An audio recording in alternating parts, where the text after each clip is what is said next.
Yes, family. It's 12:24 in the afternoon, Greenwich Meridian, GMT. It's London time. And it's spring. I bring to you today a special message. Not even a message. This is an analysis and a friendly talk amongst our peers. If you don't know, my name is Lynton of the table. Lynton Bravel of the table. I got a company called the Dinner Table, and I'm building a corporation, a business group called the First Table Business Group, London, based in London.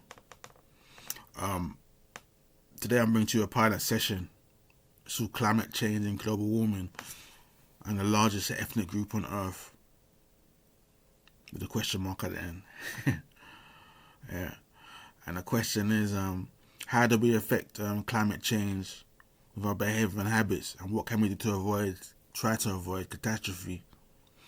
Because that's what they say. With the clock is ticking, and we got like 5 or 6 years before it gets. If you don't make a change, and some of them are saying it's too late. But never say die. Attitude will keep us going. Most of us going until that point in time where we can't reverse, the global heating that's happening right now.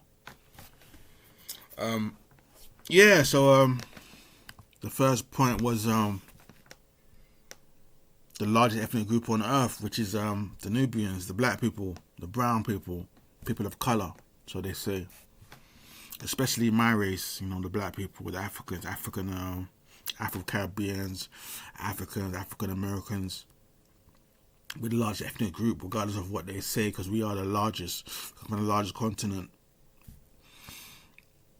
And for instance, if it wasn't the largest ethnic group that generate trillions of dollars a year in retail, then why would they be trying to kill us off for being ignorant? Why are they trying to kill us off for being ignorant, people? I mean, they think we've got learning difficulties. Not to defame people with learning difficulties, but people with learning difficulties, people that are fostered sometimes are hard behaviour difficulties because of what they've been through in the past. Then I could bring up, transatlantic slave trade and the effects of the generations beneath that through post-traumatic stress passed down through the bloodstream, and the way we're acting right now without remorse. Some of us, it seems like a great lot of us are acting like remorse, acting animalistically through pain. So most of our decisions that we make are irrational, uncalculated, and kind of harsh towards ourselves and others. So that's what we're seeing right now. And the reason I bring that up is because if we're harsh to others and we can't look after ourselves and look after others because of what we've been through, the indiscretions that we've been through, and we are harsh and we are irrational and acting through pain, and our decisions are not so healthy towards ourselves and well towards others, why are they be trying to get rid of us for that instant? If we can't help ourselves, get rid of them, we're the problem. With the large ethnic group, we create the most expenditure, but what are we spending the money on? That's another question. I know it seems like we drift away from the topic, but it all comes together. If we spend the most money, okay, trillions of pounds and dollars a year, globally, and we're not making the best decisions, what are we eating? You can ask that question. That's what I'm getting at, what we're eating. Because eating is the first sign of self-care, other than housing yourself. But eating comes first. You can be homeless and still crave food right before looking for a new home, can't you? So yeah. So what we eat is our first desire. When we hunger pain, we want to soothe that pain, don't we? And if we eat and what is provided for us that's unnatural, is processed, and it's costly in production, and also it's being retailed to us at expensive rates. We're losing both sides. We're losing for health and well-being, and we're losing economically and financially. So I bring to you today a query. What's our behaviour got to do with global warming? And what can we do about it? Then it comes with all. Then you could talk about discipline or order and selective choice. What we eat, what we do, how we behave, the cars we drive. Are they environmentally safe? In a bit larger scheme of things, brothers and sisters, men and gentlemen, women and ladies, kin. So if we can't maintain our culture by being strict, and breaking tradition, like sometimes we talk about soul food, which is macaroni cheese, which is kind of unhealthy. It's definitely unhealthy in a way. Barbecue ribs, pork ribs, which is unhealthy. It's just the sugar that's addictive. Fizzy drinks. We could talk about fried chicken. That's the African American diet, right? But surprisingly, that's not what I've researched. I've found out that's not even the most toxic diet in the world. The first is the Caucasian man's diet. The steaks and the porks and the bacons and the eggs. It's there. Okay, at least with us, my culture, we talk about eating vegetables, even though we're hypocrites and sometimes we don't do that. But we need to eat more legumes anyway, and more beans, and integrate the plant-based diet. But yeah, so the Caucasian man's diet is the worst. Yeah, so that all contributes, like red meats. They contribute to the global warming greenhouse effect higher than any other food provisions on the planet. So I must be careful about that. This is just a pilot video to talk about, to kind of enlighten you, to do some research. I will be providing more information, but today is just a scheme, just a tester, just to make you aware that I'm aware, and that I will be coming out soon to talk about these things in podcasts, and I do talk about it in my music as well. I'm currently a pescatarian. I don't eat red meat.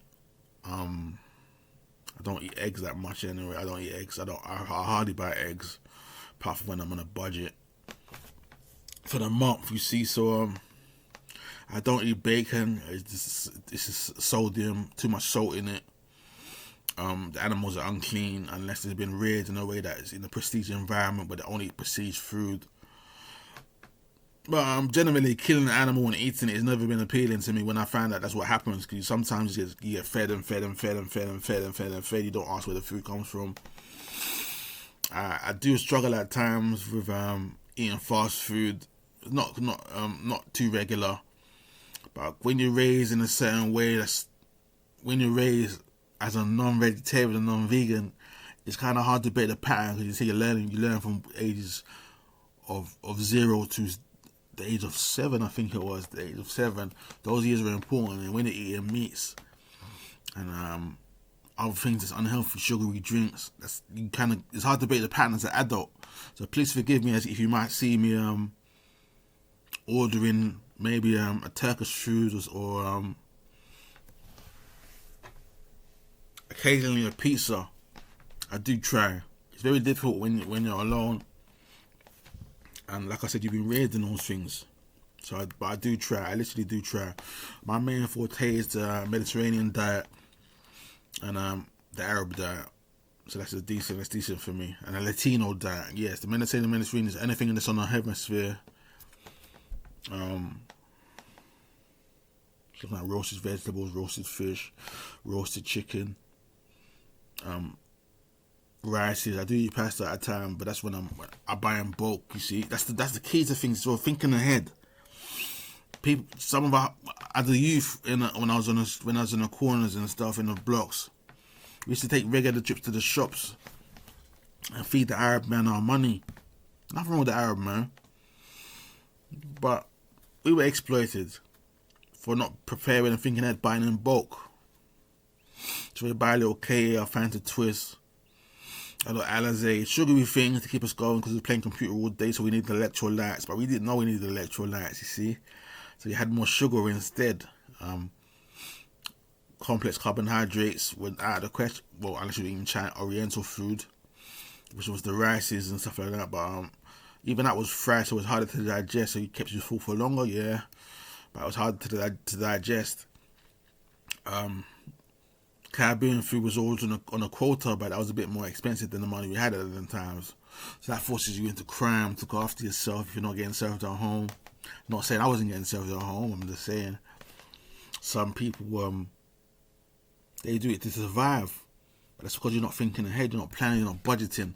Which is another thing I want to get into: budgeting, budgets, having your financial planning in order. That's personal economics, right? It all contributes to the global economics. Budgeting for your household. If you've got 4 people in the household, that's plus 3 on top of you of the management food provisions that you need.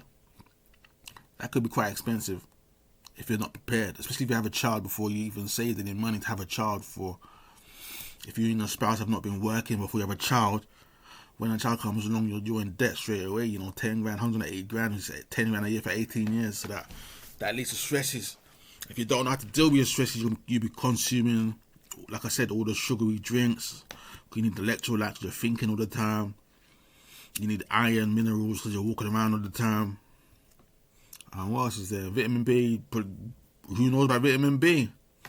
So all these little supplements that you might need that you don't know you need before you're stressed, while you're stressed out, that you go into the world and go to the corner shops, the chicken shops, Pizza Hut, whatever, Papa John's, whatever. I don't want to name drop, but you know what I'm talking about. Those type of places, chicken and chip shops, what not, KFC. You go to all these places look for healing, but they don't give you healing. They give you protein and synthetic carbohydrates. You have to be careful of those things. I'm going to talk about those things forever. I'm going to talk about those things forever until I'm going to talk about those things till you stop eating those things, till we can reverse this global heating. Because we will all be dead, no matter who you are. I don't care who you are. You could be celebrity, but you're in a bunker. But you'll be bored in a bunker and you'll die off anyway through old age. Or you be the average common citizen where you just wherever global warming discloses to us, gives us. So that's hurricanes, floods, earthquakes, flooding. What does it come to that if we don't make a change? That's we only got 5 or 6 years before it gets even worse without making a change now. So people, I will be coming to you with some more. I'll have some guest discussions. Hopefully enlighten some people. But my name's Lynton of the Table, Lynton of the Table Prevail. Coming to you from TDEC London, that's the Dinner Table Entertainment Company London. And that's today's table talk. Kind regards, blessing.